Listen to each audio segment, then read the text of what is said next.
are you? I'm Nessa Barrett and I'm from LA. Hi, I'm Kendall with the Hi, How Are You project, and I'm with Nessa Barrett. Hi. How are you doing? I'm good, how are you? Doing great, doing great. Happy to have you here. Okay, so while many may know you from TikTok and you really started when you blew up on social media, can you kind of tell us a little bit what that was like to transition into music and the impact social media had on your mental health? Music has been a part of my life since the day I was born, and I always knew in my heart that's what I wanted to do, and social media was something that was kind of accidental and just ended up happening, and fortunately for me, it gave me a platform and the chance to be able to do music as a career. So I feel like the only thing that was hard to adjust was my audience, and for them to kind of see me as, you know, a musician, a singer, rather than a social media persona. And so it was a little difficult, and of course that comes with hate and opinions and, you know, people being a little bit judgmental, but yeah. Yeah, I feel like your music is really a representation of who you are. And when did you decide once you kind of got famous from TikTok, you were like, you know what, not only am I just going to put out music that other people are going to like, I'm going to put out music for me? Well, music always was something that I used as a source of therapy. It was how I coped growing up. I mean, I would struggle and I'd be in my bedroom and write songs to help me understand my own feelings and process just the pain that I would go through. And so without a doubt, I mean, music was always something that was how you express yourself, and it's just, you know, who you are. And so I would never use it for anything other than that. I think it was not even like a question at that point. When you could have the opt to not be so transparent about what you've gone through mentally dealing with anxiety and depression, why did you decide to be transparent about it? To help other people. That has been my number one goal. I feel like I'm not doing any justice if I were to put on this facade and play this role as if my life is perfect and I'm perfect and I'm not struggling, because that's not helping anyone.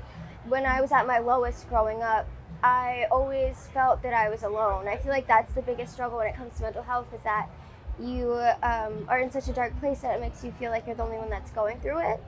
And I want to be that person that would like show people that, you know, everyone goes through things and that they're not alone, and that it's really good to learn your limits on when to be on social media and when not to be.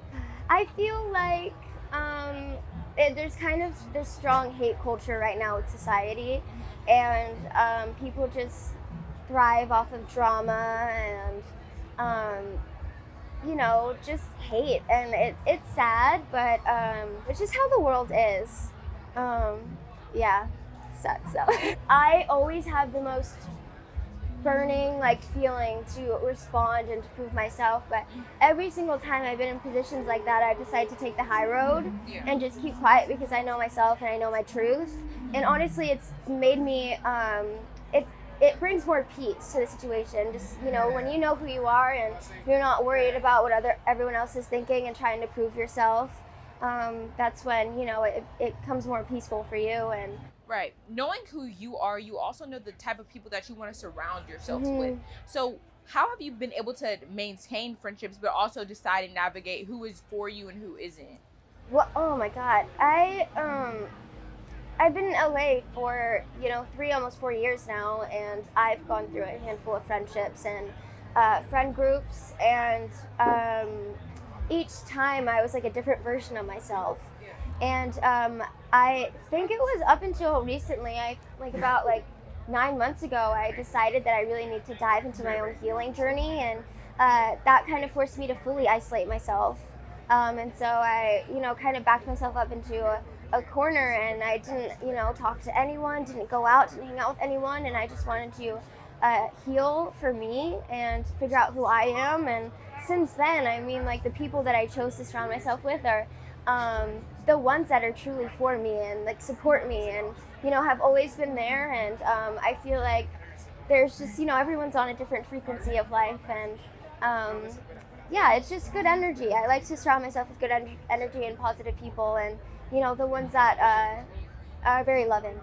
I think that the biggest thing that I want to share to everyone is to never give up, because I have hit rock bottom before, and I talked about so many times when I was 14 and in the mental hospital from like a failed suicide attempt, and it was before all this, and then a year later this is when this happened, and it's like I never would have thought I'd be here, and music saved my life, and this all saved my life.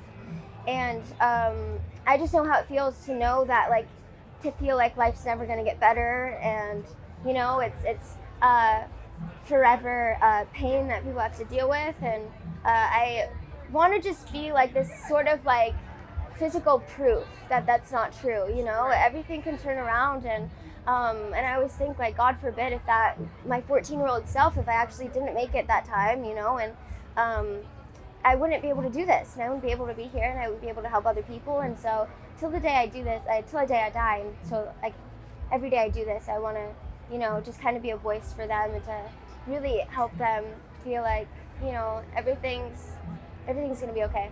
I mean, I wake up every morning and I'm just thankful that, you know, God gave me another day to breathe and to wake up and to have beautiful encounters with everyone in the world. And I mean, just being able to perform here today, it's just so surreal to think that this is my life.